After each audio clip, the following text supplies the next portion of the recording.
was all right with me. I But you didn't. had fruit trees there too, right? Yeah, this is a story.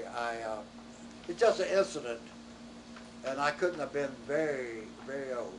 Apparently, Lois, which is my older sister, is older than your mother, is she's we need to name them in line. Carl, Azalee, Lois.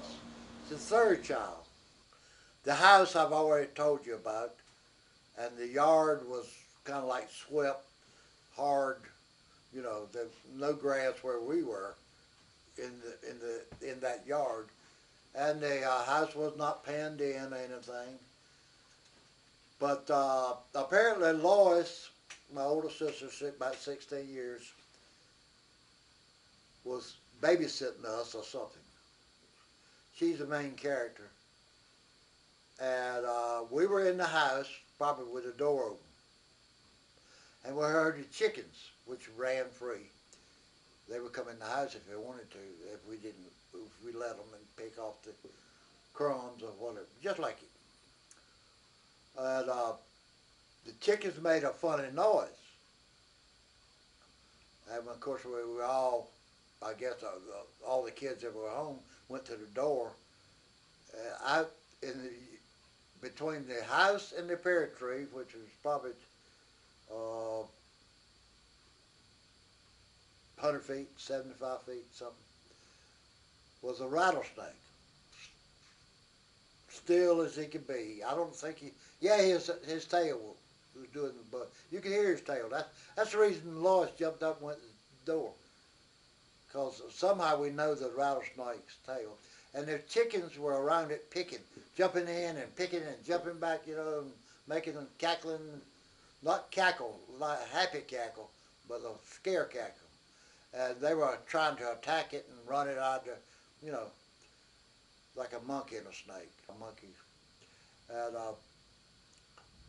Lois didn't seem to be in a hurry about doing anything. She basically walked out to the chopping block, which was just a little ways, where we chopped wood for the stove and whatever. Got the axe, which is sticking up in it, ready for use, and pitched that axe. Got pretty close to, you know, close as far back from the snake as she could get, and the chickens didn't mind her being there. They were still doing their thing. And pitch that axe like you would a uh, horseshoe.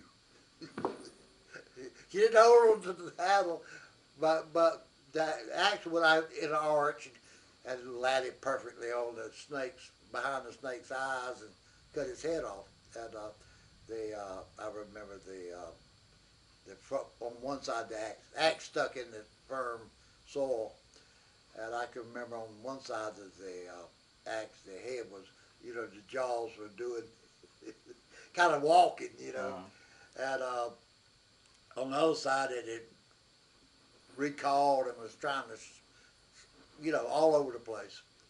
And she come back and after left the left the thing there to and she stood back and we all jumped out the yard. You know, we knew Lois wouldn't let anything happen to her. I remember hugging her around the legs and that's the end of the story. Oh, she was the only one that smoked, and I didn't know that smoking was anything other than. But I know she snuck out. She never did it around any of my parents. She never. I don't guess she did it. All of us children knew she was doing it because she'd sneak out to the barn and we'd follow her behind the barn and she'd roll her up. You know, she knew how to. Prince Albert. I remember we. I remember cans. They were empty cans, but they were Prince Albert. You know, you remember the picture on Prince Albert? right. It was Prince. You know, he had a beard, I think. And I didn't know who Prince Albert was then. Didn't care.